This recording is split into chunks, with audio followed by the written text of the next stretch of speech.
Let's get into it. Soul Not For Sale podcast. Coach Colin here. We got someone who's trying to debunk, not trying, he's very sure of himself, that the telepathy tapes are completely fake. Now, this is very interesting because Joe Rogan is talking to Oz Perlman. And Oz Perlman, the subject of the telepathy tapes comes up, and he's like, oh, I can tell you how that's done right away. So I'm going to be showing you that. But then we're going to delve into the telepathy tapes, and we're going to look at both sides of what Oz is saying. Okay, we're going to look at what I think is real, and we're going to look at, let's see things through his lens where possibly it could be fake. Possibly it could be exactly what he's bringing up in this clip. And then we're going to continue down that rabbit hole until we get to the tinfoil of this whole thing, where we just get deep into it, because that's how it always works. There's the good, the bad, the ugly, and the tinfoil. Okay? And we're going. So put them on now. Put them on now. Okay? I shouldn't have to tell you to put on your tinfoil Speedo. Put it on now, because you're gonna need it. Okay? Because then we're getting into telepathy and what government agency has been studying this for quite some time and why. And then we're just going to delve into some real weird stuff near the end. I mean, it's going to get progressively weirder here, guys, okay? I'm telling you right now. We'll start with the Joe Rogan clip, and then we're going to jump into some other stuff. Let's go. Counting something like that, right? And you're counting the letters, because to me, you might as well be playing drums. Do you understand what I'm saying? Like, if you're playing drums and I have an ear for it, I can hear the beats. Right. So once you learn how to do certain things, they build on top. If you're counting letters, like again, names are anywhere from 3 to 12 letters. It's not rocket science for me to figure it out.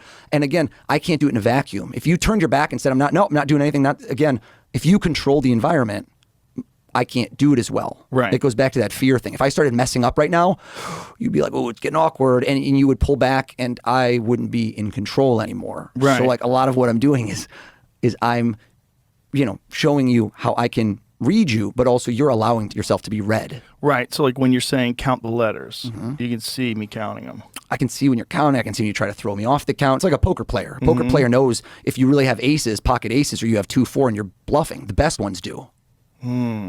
Which brings the question up, why don't I play poker more? Yeah, why don't you play poker? It's too boring. Like I that's a grind, man. I'd rather make money doing this. It's 1.5 speed. Yeah. Your whole life is 1.5 speed. That's wild. That's really interesting. I'm fascinated now. I think I'm going to read one of those books. I'm going to probably get that one. I'm going to send you one. I'll try and find a better one. Well, that one's... I just got to say really quick. I mean, if you just get $500,000 and you can read anybody and you're just playing someone like Dana White, and you're just going $500,000 a hand. You know what I mean? 100,000 a hand. You can walk off with millions of dollars every day. And that's too boring? What? Huh? Money's not everything, but if you had the choice of walking away with millions every day just because or not, I don't know. I'm just bringing it up, Seems interesting too, because I want to read the origins. I want to read it like when it first started out. Like what was it like in 1920? Like what did he learn and where did he learn it? Is it? You find it? Yeah. 1950-ish or so. Oh, well. But it's also not known. This is the guy? Yeah. So he's born in the 1930s. Oh, I screwed this up. It wasn't 1920. So no, the other one's 13 Steps. There's another one by Theodore Anneman. He did not make his birthplace public. Oh, he's a sneaky. He's the first mentalist and he's sneaky.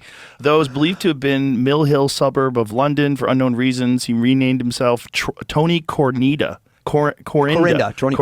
So he's born Thomas William Simpson, and he renamed himself for some reason Tony Corinda, a variation of the surname Conradi, when he began working as a mentalist. In 1950, he opened up a shop where he sold all manner of stage magic goods, but catered especially to mentalists. He later took over the magic shop on Oxford Street. The shop was at street level and thus catered mainly to the regular public, so that many of the items sold were either practical jokes or beginner's tricks. But items for semi-professional magicians and hobbyists were also sold. Around the same period, Corinda had the magic concession in Hamley's toy shop on Regent Street. Interesting. So the book, 13 Steps to Mentalism, was in 1961. So he wrote a series of 13 booklets on mentalism between 56 and 58, each one dealing with a different aspect of mentalism or allied art. Interesting. I'm getting you a copy. I'll buy it. Is it reprinted, or is it one of those No, ones it's you have to definitely buy? reprinted. And see, it's since become to be the Essential Mentalism reference book. But again, you're going to have a big problem because you're going to read that book, and if you make it through to the end, which God bless you if you can, you're going to be like, yeah, but how the hell did you do all this stuff? It's not going to, you're going to get to the end of it and be like, so that's baby steps. And then you've got to sure. get to the next level. Oh, I'm sure. I'm not thinking I'm going to get all the information from that, but I'm curious as to like what the origins of it was. Like, how did this guy devise these things? Like, how did he figure it out? Psychics. So it's, again, people with psychics want to believe. Anyone Right. who's in that room who paid that money to hear psychic has someone they've lost, and they want something with them because there's, Do you believe in any psychic powers at all? So again, I'm not like a debunker because I'm kind of like agnostic in this thing, which is I just believe what I've seen so far. And in a lot of instances, I've never personally experienced something that I couldn't explain yet, but a lot of people have told me their experiences. Have you heard of the telepathy tapes? Yeah. So that, I know you had her in here, but Yeah. have you watched the videos? I mean, come on. Yeah, that's wild. No, I'm the opposite. I do not think that's real. Oh. Yeah. Oh, really? No. Why? Well, have you Tell me watched, about what the videos. So Can we show the videos? Well, I don't know if he's got the paywall have to again. pay, I don't you want have to to pay to get it. controversial, Can but we people pay? have seen it. they're holding, in many instances, in that form of communication, the person who knows the information is holding the letters. Do you understand what I'm saying? So right now, if I had shown you a word, and you're either touching somebody, right? If you could get. Do you know what a two-person Kodak is? No. So two-person Kodak is like a mentalist thing with two people. There's a few that are the best in the world, Avicen's, Mind to Mind in Dubai, like a few really good ones who've done this. And what they do is they can be blindfolded in a different area, and anything you hand to them, anything you say, the other person knows it. No electronics, no nothing. They just look at your credit card and they'll guess the credit card numbers. And the way that's being done is they're communicating to each other based on pauses, based on like a million ways that you can't think of. It's the best Kodak ever without speaking. And you'll watch it and you'll be like, there's no way they're communicating, but they are. And so it looks like telepathy, but it's not. You get them in the room with scientists, you'll fool every scientist under the sun. What they're doing is like not bulletproof at all with the kids. And again, God bless, if I had a child in that condition, I, for not one moment, wouldn't want a solution. And I would want something to know that they're in there and I could talk to them. And I don't want to speak out of turn, but from the videos I've seen, I can explain that in a minute. They are moving things around and positioning the letters. If you do a double-blind study where the person does not know the word that they're trying to communicate, I'm not even saying psychic, just don't tell them the word, the person holding it, and only show the word to the person who should be saying it, right? Right. If you're the autistic child, show them the word so their eyes see it, and then have them type that word in. And do that for me 9 out of 10 times. And they've not been able to do that. That's not even psychic. That's just show me that you can type the word in that you saw. And so when you do like a deep dive on that, it's been... She offered to have someone come in with their parent and do that. Would you do that with us? Sure. So you could like But I show don't want how to take they're doing anyone's. it? I don't want to take anyone's hope away. I'm a parent, and like again, God. I don't think they're making money on it. And I like. No. I'm very. I don't like to. Again, when you ask me psychics, there's people who had real deep experiences, and who is it for me to take that away? But when I watch that, and you're like talking to somebody who's a pro at doing this, same as psychics, I can see exactly how that's done. But what did you think about their ability to read languages that they've never studied? So again, you're missing it. So that's again, the devil's in the details. Okay. It's the memory, what you remember of the story. Show me how they did that. Did either of the people there present know that language, who was doing it? And how was that being communicated? Did the end person who's moving the board around know what the meaning of the word was? Do you understand what I mean? Yes. So, like again, you're hearing the Cliff's Notes, the end edition. Watch the video and show me something that I can't. There was nothing I saw in that special or that in that telepathy tape in the videos that I couldn't readily explain. Really? That's correct. Interesting. Very interesting. So could it be right? Yes. I'm not saying it's not. I'm not, again, they could be 100% right and I could be 100% wrong. Hubris. Right. I haven't been in the room with them. I'm judging simply from videos I've seen. But as someone who is for a living pretending to read people's minds, but I'm actually reading people, I can see how it's being done. Interesting. The method, it's kind of like a casino boss. I see how that person's cheating when they're playing cards. Right. Because I know all the cheating methods. Interesting. The other thing that they said was these kids all have this area that they go to called the Hill. Yep. They go to their. What do you think of that? So again, I heard it. It was unbelievable. Like the podcast was incredible. I don't know. I don't like. You know, I've heard psychics tell me. People tell me I saw a psychic, and how do you know that my friend died after we saw a Grateful Dead concert? And I'm like, well, I don't know. I'm seeing a lot of stuff on you that looks Grateful Dead vibes. Like if I told you that you're a big Roger Waters fan, you'd be like, how did you know that right now? So for everyone not looking, Joe's wearing a Pink Floyd shirt. Like Right. you can figure out a lot of stuff based on cold reading. I can see what's the wear on your wedding band. How do you What he's saying doesn't apply to what Joe's talking about at all. When he's talking about the hill, it's a place where apparently they all convene. All the telepaths, all the nonverbal children convene in, I don't know, I'll call it the spirit world, the telepathy world. I don't know. It's like a charging point. It's a checkpoint that they all go to.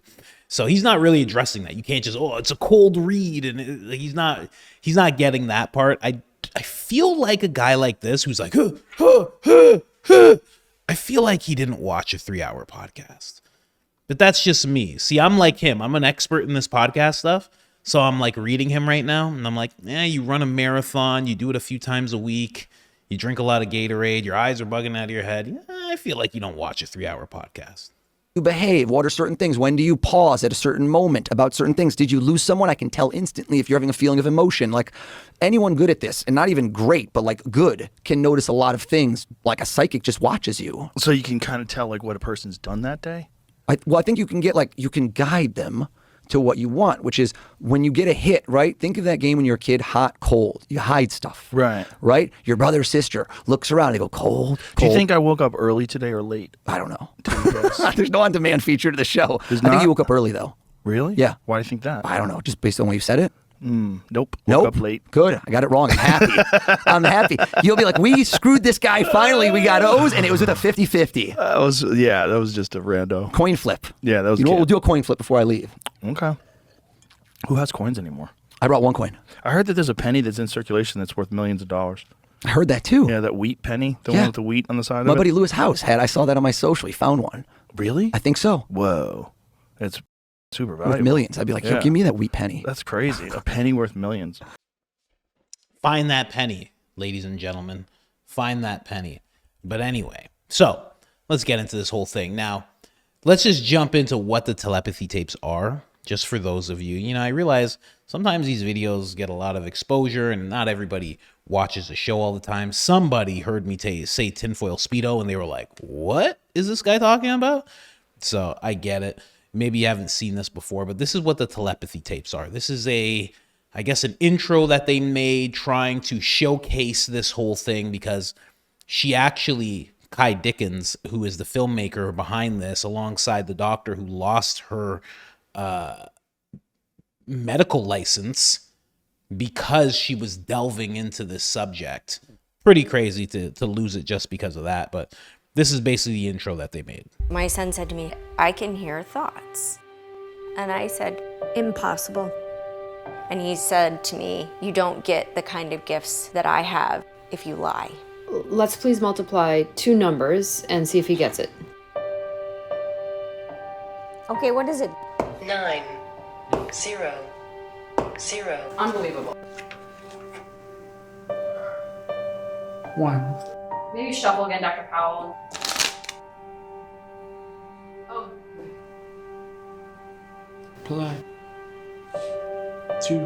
So he got the plus, too. I was wondering, because I was looking at the 2 the whole time, and I saw his hand going somewhere else. What is this phenomena happening? Why are his mind and my mind completely connected? I knew that a lot of people would think, boy, Diane's gone off the deep end. But that's the risk any scientist takes when they challenge the current paradigm. Joining us today to shed some light, Dr. Diane Powell. I'm working with children who have been reported by a parent to be able to read their mind. The data was so compelling and accurate that I had to follow it, even though I knew I was risking my scientific reputation. I started testing them, and I found that they were exceedingly accurate. What is the next number? 3. After the medical board took my license away, I had to prove my sanity. Once I did, I said, I'm going to prove that ESP is real. Dr. Tarrant, he's done these QEEG scans to see what's going on. The biggest overall finding is really this increase of activation across all the brain waves. If there was no change, I would definitely be skeptical. If you can show a consistent pattern, particularly from kid to kid, that's how science changes. You cannot fake this. We want answers like, where does it comes from? I want to know how and what are we supposed to do? We can't all be crazy. We are far more powerful than we can imagine, and the implications are huge for humanity and the planet. So that's the whole thing. That's what the telepathy tapes are. They're following these parents. They're running tests. They're not just holding things and guessing numbers, but there's also, a brain scan that's involved as well. I'm going to show you some clips from the gentleman who actually ran those brain scans. He is Jeffrey Tourette, Dr. Jeffrey Tourette. And yeah, it's very interesting stuff. Let's jump over to him. What is that? Tarrant. He's the founder and director of the Neuromeditation Institute. He is a licensed psychologist and board certified in neurofeedback. So this guy does this type of stuff. And what he really likes to explore is ESP, remote viewing, like everything in this realm, telepathy, telekinesis, all sorts of stuff. He loves to explore this stuff, but he is not a whack job. He is a legit dude doing legit work. And he just got tapped to do this telepathy tapes thing. And he found the results kind of wild. So this is an interview with him. And first off, actually, we'll get into it in a second. I'm going to show you some videos of the actual people. And we'll just talk about what this is. This is a great interview that he did. Not a lot of views on this video, I got to be honest. It's interesting because this is a great interview. But here, listen to this. This is where they talk about the telepathy tapes. Your work. Yeah, thanks, man. I appreciate it. Yeah, so, a little story. I was watching, I was on Instagram or TikTok and just scrolling through, and this interesting video came up. And I had heard a little bit about telepathy tapes, but I was like, oh, okay, this is this thing that they were talking about that's trending a little bit. Let's see what's going on here.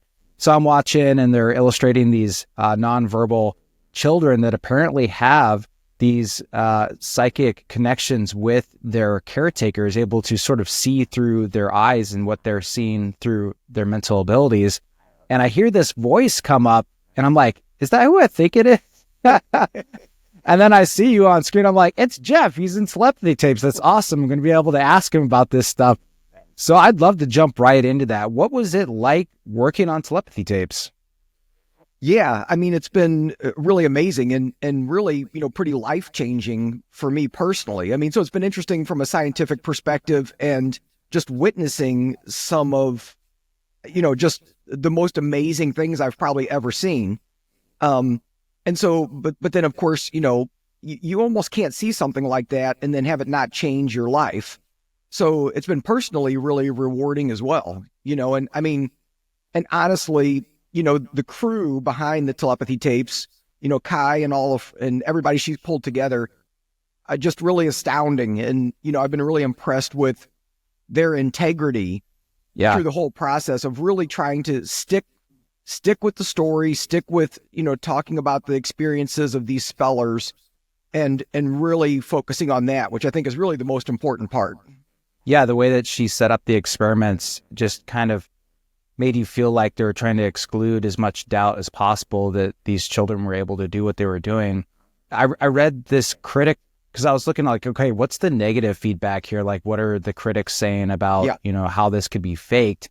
And this person in this blog was, they mentioned you personally, he's got this neuropsychologist named Jeff Tarrant. I'm like, hi, like, I know Jeff, I can ask him about this. But like, he was saying that the parents could do nonverbal cues, like they're holding the number cards and the letter cards, and they make these little micro movements, and that allows the children to pick like the right number on the card. I'm like, how the heck could that be possible? They're just picking out three digits of accuracy, one after the other. Yeah, I mean, I've got mixed feelings about, some of the criticisms, because, I think some of the criticisms are valid from a research perspective. You want to control every possible element that could be influencing their responses that aren't telepathy. And so having the mom hold the letterboard, who is also the person who saw the cue, that's not ideal. And certainly it's theoretically, it's possible that they could be making little movements that are somehow cueing, the non-speaker to where they're going. But you're right. I mean, it would be really challenging because if you think about it, if there's a letter board with 26 letters on it, is that how many letters are in the alphabet? Yeah. I think so. Yeah. And they're spelling a word.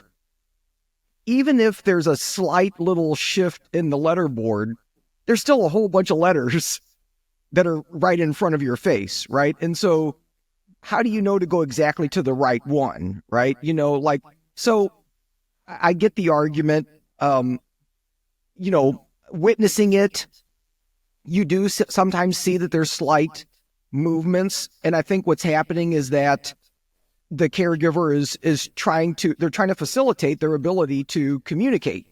And, you know, a lot of these kids have a lot of difficulty with motor skills. And so, you know, trying to make it as easy for them as possible makes sense. From a research perspective, it's not ideal. Yeah. Now, on the other hand, you know, some of the things that some of the critics don't necessarily talk about as much, is there were instances like Akil, who I think was focused on in episode 2, I think. And he types independently on a keyboard. And so there's footage of him and there's experiments with him where he's on the totally opposite other end of the room. So I'm going to show you that guy that he's talking about right now. Where is he? Is this him? Akil? No. Let's show you that. Yeah. So this is the guy that he's talking about here. So his mother, who you can see is very elated with this whole thing, loves this whole thing. But I think she sees a word. Is that what's going on? And then he has to write it out. And I think they do the same thing with numbers as well.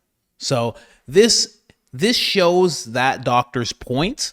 But then also, if we look at it a little closer, it kind of proves Oz's point as well. Let's go. Yes. Okay, random number generator. Word generator, go for it.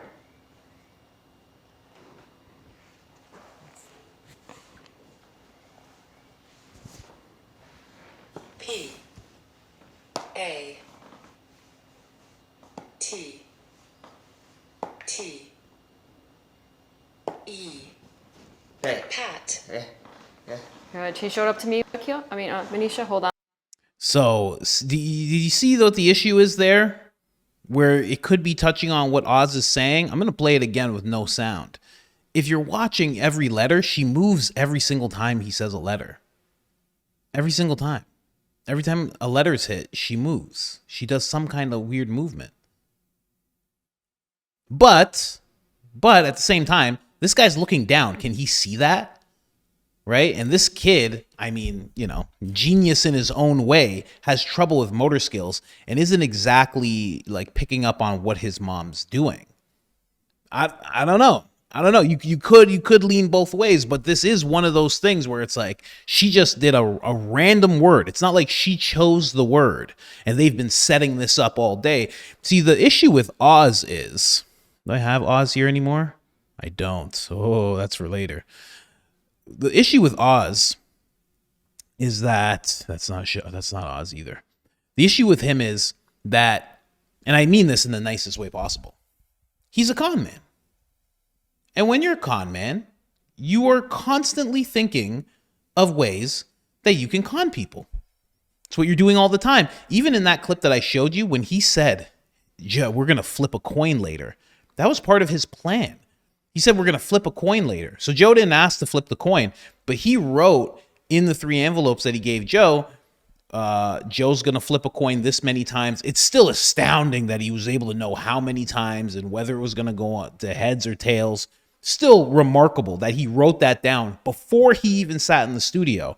But at the same time, he's constantly trying to figure it out. He's constantly reading people. Like, I have an example.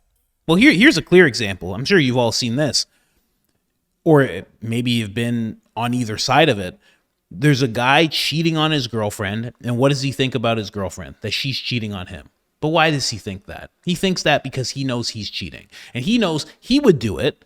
So he thinks, well, she would do it too. I'm not the only person that would do this and blah, blah, blah, blah, blah. Right? It's kind of like when I was a kid and I first started smoking weed. Right? When I first started smoking and I realized you get red eyes and you got to use Visine to get rid of it and blah, blah, blah. When I first realized that, I had years of my life where anytime I saw someone with red eyes, I was like, I know what they did. 84-year-old grandfather, like with 3 grandkids. And I'm like, I know what that guy did. I know. I know exactly what you did, buddy. Okay. I'm a smoker too. I know what you did. Teacher at school, which is possible. But, you kind of get that way. When you're doing something all the time, you think other people. Here's a perfect example. I think everybody should start a podcast. Are you kidding me? It's changed my life incredibly. I'm like, you should just get in front of a camera and do this and do it every day and post 2-3 videos a day. I think everybody should do that. But it's because I do it. I always say, oh, well, I can tell. Yeah, you'd be able to do this. But in someone else's mind, they're like, what the hell are you talking about? I've never touched a camera before. So I don't know. That's just me. That's what I think about him. I think he's just always trying to figure things out, and he just goes, oh, I know what they're doing, right? But in the same breath, like I said, this video has a couple of tells. But at the same time, I mean, judge for yourself. It's a random word, and he types it in. He's clearly looking down. He's not looking at his mom. His mom is staring at the screen very intently, and she is making some subtle moves throughout the whole thing. That is going on. Does that mean that they're conning? Because here's the thing. Here's what you really got to break down. Is that would mean that these people, this parent and child are sitting down at home for hours going, okay, so when it comes to the letterboard, when I move it like this, that's P. When I move it like this, that's R. Okay, what's this? That's P. Yeah, exactly. That's R. That's A. That's B. That's C. That. If I just have it with one hand, that means all the letters are on this side. It can only be these letters. If I move it up a little bit, it means it's up here. Like, you'd be doing this for hours. And you think that's what they're doing, like they're grifters from the 1920s. They're like, oh, we're going to swindle these people here, boy. You understand? You're going to act like you're nonverbal. Oh, Pa, I don't want to act like I'm nonverbal again. You're going to do it, Billy, and it's going to make us money. I don't think they're doing that. That's just me. But it's definitely not impossible. I just think he does it so much that he thinks everybody's doing it. The manager. Here's another one. Here's another one that you'll be able to see. Then the other 2 computers, one will be the sender and one will be the receiver. And because it's web-based, we could keep these as separate as possible. They could be in different rooms. They could be in different states, and we could do this testing. And so that's one of the reasons we developed it this way, is so that we could actually do remote testing, so that we don't always have to be in person to be able to get good data. Since the release of the Telepathy Tapes, our team has had a huge influx of email testimonials from families claiming that telepathy is also in their home, or who didn't know their child was telepathic, tested them, and found out that they were. One mother really caught our attention with her email. Laura is the mother of a non-speaker in Reno named Trevor. She didn't realize that her son Trevor had telepathic abilities until listening to the podcast. She started to test things out and realized quickly he was capable of far more than she could have imagined. We connected Jeff, Laura, and Trevor, and they started working together. Trevor, Laura, and Jeff practiced using the software very successfully over Zoom, and then they planned to meet in Reno to give it a go in person. Once it's set up and everybody has their designated roles, everybody hits the start button. And then essentially what's going to happen is the systems will start to interface. So now that everybody's hit the start button, as the manager, you can see my screen is very different. It says select protocol. So at this point, I get to identify what type of test we're going to do. And right now we have 1-syllable words, 2-syllable words, 3-syllable words, 1-digit number, 2-digit, 3-digit, 4-digit numbers, and then Zener cards are the options that we have at the moment. So as the manager, I choose whatever test makes sense for the time. And you can see it says, sender confirmed protocol. So the prompts at the top have changed. So now they're all talking to each other and it's ready. But what's interesting about the way we set this up is that even as the manager, I don't even know what the word is. So even I'm blind to what's happening. So the only person that sees the word is the sender, in this case, liver. The receiver, they've got a letter board, which is set up to be essentially the same format as most of the spellers use. So typically what would happen is it's a touch screen. This isn't a touch screen computer. They would touch, spell out the letters, hit done. At that point, the received word would show up on this computer. And then as the manager, I would see both. I would see the sent and received. See, just right there, that's where Oz's theory falls apart. Because what was the main thing that Oz said he needed? Before he was even talking about the telepathy tapes, he was talking to Joe and he said he needs control. He needs to have control of the situation. If he doesn't have control of the situation, it gets a lot harder for him to do this. These people are completely sacrificing control. I mean, you know, the mother still has say over. Where are the fathers in all this? You ever notice this? That was just like a quick blip of a thought. I never see any fathers when it comes to the telepathy tapes. It's all mothers. I don't know. It was just a thought. Like, have you seen one? I haven't seen one. All the videos I'm trying to pull up, it's always moms. Dads aren't going for that stuff. You know what I mean? They're like, teach him how to hold a bat. I don't care what his arms do. I just want him to hold a bat. Let me throw a ball to him. There's some dark jokes there. I'm not going to get into it. But he needs control. Or they need control. They give up control completely. So, I don't know. Like, I mean, listen to what this guy just explained. They don't have control enough because they're obviously going to be in different rooms. They don't have control to make this, you know, to fake this whole thing. They don't have time for their grift. Before they leave town and leave everybody swindled. Oh, I gave that nonverbal kid my whole life savings.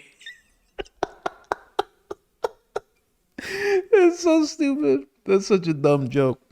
I gave that nonverbal kid. I lost all my money. Hey, what happened, Jimmy? Well, this autistic kid came into town and he was reading letters and numbers. All sorts of letters and numbers from his mom in different rooms. And he said if I give him all my money, he would be able to tell me what the numbers would be the next week. I gave him my money and he skipped town on me. I thought he couldn't walk. The guy lied to me. Anyway, let me just sorry for that outburst. Then I would have an option to send another word or switch to another test or whatever. Eventually, it's not quite ready for this aspect, but we would be getting some sort of a statistic that's also showing us like how statistically relevant was that series of responses. And that's still something that's being worked out, but we should have that in the next week or so. So there you go. And I think, just showing you that part with Jeff talking about all this, I think we have to understand, again, what I'm saying about Oz. He didn't watch the telepathy tapes. It's a massively long program to take in. This guy can't sit still for 40 seconds without staring at somebody's knuckle and being like, oh, I bet I know what they ate for breakfast yesterday. I could tell by that knuckle. That's what he's doing all the time. That's how his brain works constantly. It's like a hamster. Like a squirrel, better yet. Hamsters are a little lazy. He's more like a squirrel, a chipmunk. You know what I mean? So he didn't watch it. He didn't watch that. He didn't watch the podcast, really. He got the gist of it. He understood. He saw little bits and pieces, and he said, I know how that's done. Because I'm not going to say he's a scammer. He's an open scam artist. You know what I mean? He's open about it. He's making it seem like he's reading your mind, but he actively tells you he's not reading your mind. So, honest scam artist kind of guy. You know what I mean? I mean that in the kindest way possible. But let's move on. We got more here. We get into this. And here's the thing. If Oz is right and this is fake, right? Because you can decide for yourself. You saw one video, kind of moving, another video, they're going to be in completely separate rooms. Only this guy, the sender only knows the word to send. They're in different rooms. can't even see each other. The kid who knows has the telepathy, does his thing. It goes back. The manager sees both. It's a very controlled environment. Or we see the lady who's kind of moving her hand a little bit as her son gets off this number. You decide whether it's real or fake. But here's what you don't get to decide, because this happened. The government spent millions of dollars and decades of resources looking into this phenomenon, as well as remote viewing. And as you see with what I'm seeing, remote viewing and the telepathy tapes is basically the same thing, right? The mom has a thought of a word. The kid can see the word inside their mind and writes it out on a thing. Because they're nonverbal, they can't say it out loud. So why was the government looking into this for so long? And what did they figure out? And from my other episode, if Oz actually is an asset, well, then it would make sense that he's trying to throw us a little disinformation here, throw us off the scent a little bit. Go check that episode out if you haven't. He's Mossad. Is confirmed Mossad. All right. Let's get into Lex Friedman. He's talking to a lady about this whole thing, the research, and what the government was looking to actually figure out from this whole phenomenon. You about the extrasensory perception. You've written, like you said, the book Phenomena on the secret history of the U.S. government's investigations into extrasensory perception and psychokinesis. What are some of the more interesting extrasensory abilities that were explored by the government? And maybe just in general, ESP, what is it? What do you know of it? The book was so interesting to report because I spend so much time dealing with like mechanized systems, machines, war machines. Mm-hmm. And yet the military and intelligence were and continue to be incredibly interested in the human mind, in consciousness. And so, if one is called hard science, what we're talking about now is called squishy science, right? And it was really interesting to delve into that world. It just couldn't be farther from weapons and war, or could it, right? And then I really began thinking, well, before science and technology, sort of the supernatural ruled the world. The Oracle of Delphi in Greece exists for the before the Common Era rulers to go and beg to learn from the powers that be what was going to happen, right? So all ESP programs, I think, pull from that origin story, right? The leaders desire to know. And so I really found it amazing that many people think these systems, or rather these programs, started in the 70s. I learned they actually began right after World War II. And that was because, and here, in my reporting, I find all things sort of always circle back to the Third Reich, to the Nazis. The Nazis had a massive occult program, an ESP program, psychokinesis program, astrology. Both and Himmler were deeply interested in these occult concepts.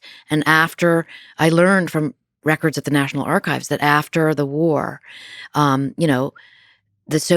of everything went to the Soviet Union, and I'm talking about the trove of Nazi documents from which the superpowers were then going to learn to fight future wars, and half of them went to the United States. And so we got this trove of documents about all of this, and the Soviets got the other. And so it set off a kind of psychic arms race, which in a weird way paralleled the nuclear arms race, which we've been talking about, in as much that it led one side to constantly wonder what the other side had.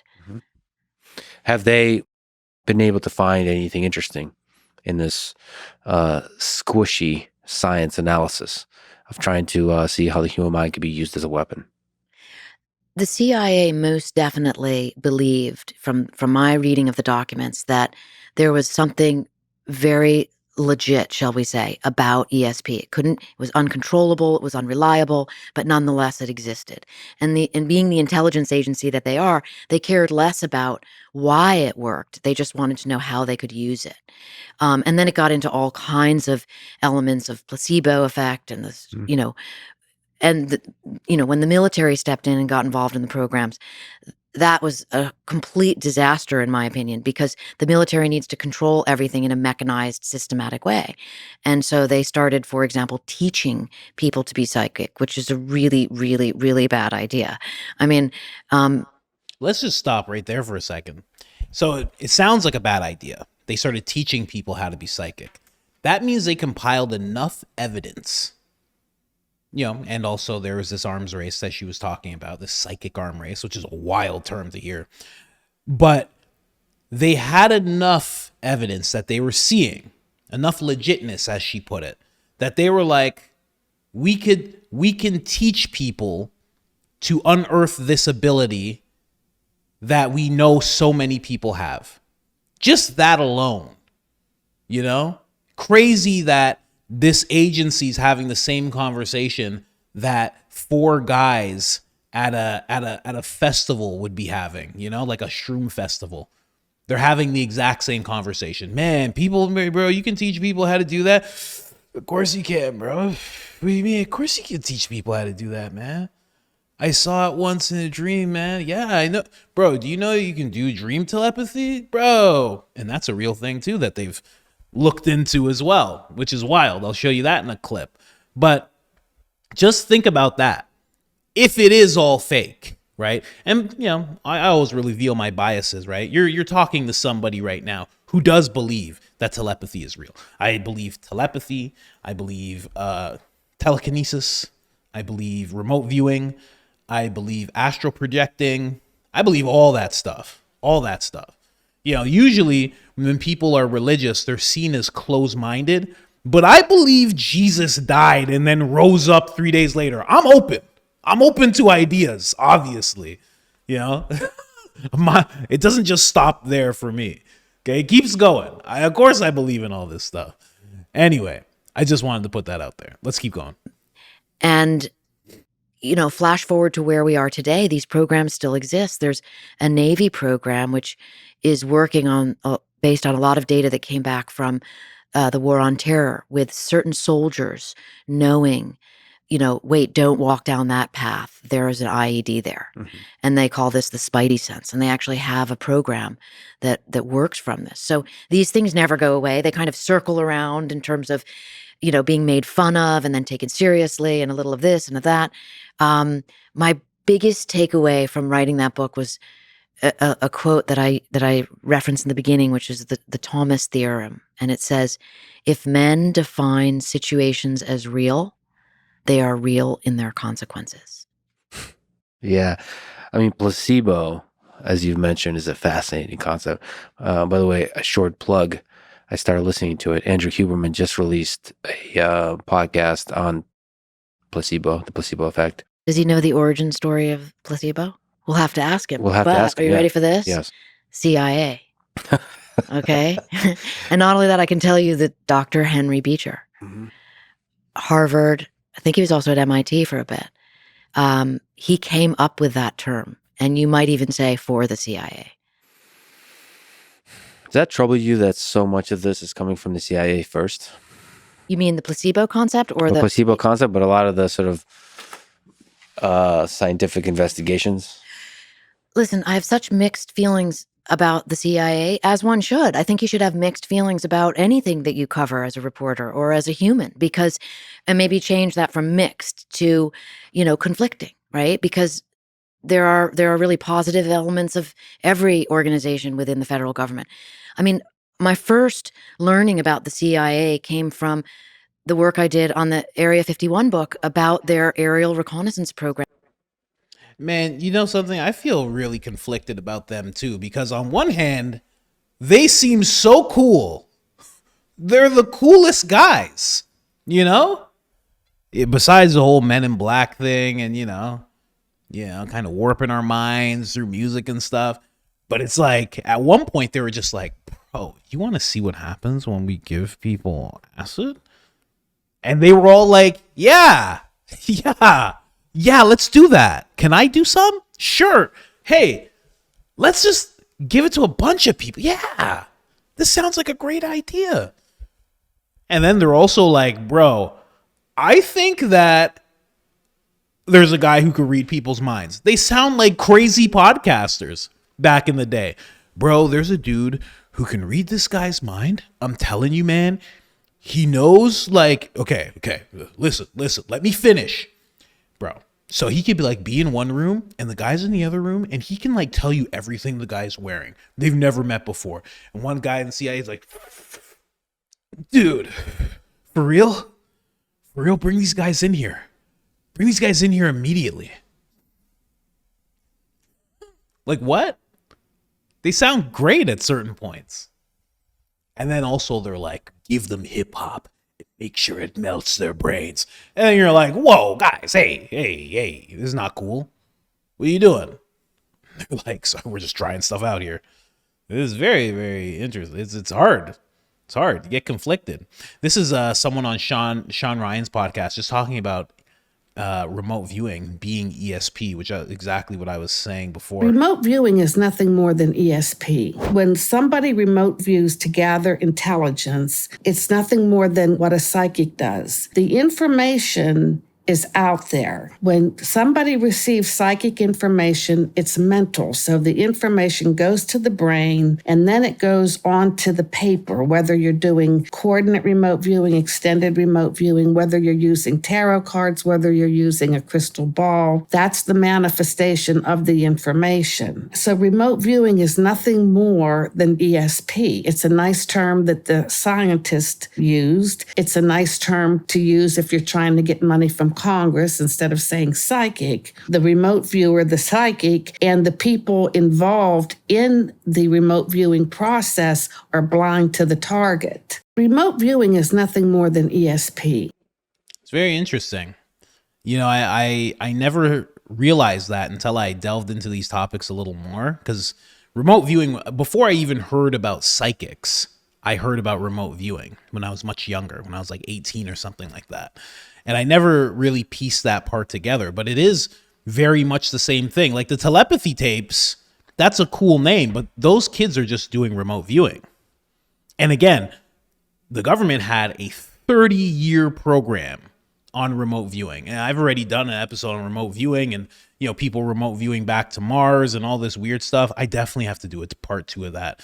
It's very interesting. Here's another guy talking about something called dream telepathy. Again, another program they were working on, which again, if all this is fake, why are they working so tirelessly on these things for decades? Ingo Swan's a well-known artist and psychic, and we did some work together with Chuck Honerton at Maimonides Medical Center in Brooklyn. In the Department of Psychiatry, in the basement, they had a parapsychology lab doing dream telepathy experiments. What is dream telepathy? Somebody's in an isolated chamber, going to sleep, and they're monitoring the movements of the eyes while the person's asleep, so you can tell when they're dreaming. Because when you're dreaming, you get what's called REM sleep, back and forth, back and forth. And so an experimenter would see on the chart that he's sleeping, he'd press a button, and somebody down the hall had viewmasters. Those things would click three-dimensional pictures of a scene, and they were supposed to project somehow magically that information into the person's dream. Then in the morning, when they woke up, they had the actual viewmaster that was used for the stimulus plus 3 others, and the participant had to decide which one was the right one. And that worked exceptionally well. That worked. You bet, big time. Ingo Swan's well. And you got to ask yourself when you hear something like that. Now, this guy's name is Edwin C. May, PhD, Sean Ryan podcast, great podcast. I got to listen to the whole thing. 3.5 hours, like 3 hours, 36 minutes, crazy. But you got to think, they're testing something out like this, right? This guy was a Navy SEAL at one point too, I believe. I could be wrong about that. I see Navy SEAL tries remote viewing session. But you got to think, if they're doing something like this, they're not just figuring out if this person asleep can figure out this thing. You got to remember, these are tests. To me, it sounds like they're figuring out if they can put things into someone's mind while they're sleeping. That's what it sounds like to me. I told you to put your tinfoil Speedo on, okay? I told you that, okay? I don't joke. I do joke. But that's what it sounds like to me. You're trying to figure out if you can implant thoughts into someone's mind. And then you got to think, this guy's talking about something that happened like more than 20 years ago. Did they master it? Is that Did they figure it out? Because if they did, like, good job. Yeah, must be such a a thankless job. You figure something out like that, and you're thinking there's going to be millions of people applauding you, but you can't tell anybody. You can't tell anybody at all. No one applauds. They all just sit there in a room and they go, okay, should we tell the president? No, we're not going to tell the president. In fact, we're going to use this on the president. He's asleep all the time. He's always eating ice cream and falling asleep. We'll put all this stuff inside his head. Open borders first? Yep. Put the open borders thought inside his head first. You know? Which president am I talking about? Which one am I talking about? Oh, man. Here's another one. Oh, wait. Is this the same one? Oh, no. This is him talking about, again, another person bringing up Russia in comparison to America. One of the reasons ESP is so well accepted within the culture in Russia and not so here is that they're used to mysticism. And people hear, well, what do you mean? Take the mysticism out of it. Mm-hmm. And frankly, our work is not mystical at all. It's hard, low physics, physiology, and arithmetic. Remote viewing isn't so much about conversation. It's about action. There was a fellow by the name of Rex Stanford, no longer with us, a psychologist, who invented a procedure. And the bottom line of it was, if this is true, that it's innate to human beings, some are better than others, that we probably use it at a level of unconsciousness. We don't know we're using it. Pretty interesting. Very interesting. One of the reasons. Isn't it so interesting that it's pretty interesting. So it's so interesting that there are people, and this guy, you know, PhD, you know, let's just do I have his podcast pulled up? No, let's skip. Let's go find Edward C. May. I just want to see what his background is, a complete background. Edwin C. May, Sean Ryan. Let's see. There he is, 10 months ago. I said, Lord. Let's see. Edward C. May, he is an author and former director of the CIA's secretive Stargate project, nuclear physicist by trade, spent many years at Stanford Research Institute studying ESP. You see what I mean? And psychokinesis. In 1985, May founded the Cognitive Science Laboratory, which would ultimately become the Stargate program. So this guy's he's not a wacko. You know what I mean? Just, it's nuts that a guy like that, who's involved in things like that, who's surrounded by a community of people who are also, you know, tuned into this whole thing, they have the thought in their head about the general population, a thought that so many of us dismiss. They have a thought that we probably have these powers. We do have these powers. They're showing proof of it. They're finding proof of it. And we use them on an unconscious level. Isn't that something? That these people think that, but if you say that to your aunt Greg, because, you know, it's 2025, you say that to your Aunt Greg, it's an issue. Isn't that something? Man, really makes you think. But I told you to put your tinfoil Speedo on, you know. That's the extent of it. But you decide whether Oz is right about this whole thing. You think he's right about it being fake? I just think there's too much of a mountain of evidence of wildly smart people. I mean, that old man that you just saw in the clip, Edwin, Dr. Edwin, he is wildly smarter than Oz. He just is. You know, no offense to Oz. This guy's way smarter. And he has the feeling that this stuff is real. He's actually gone into hard researching to see how it works, you know, versus a guy who, you know, stares at people's fingers and they twitched in their eyebrow. And not saying there's not an intelligence there, just, I don't know. I'm on the side of the other guys in this one. But it was fun. Anyway, I'm out.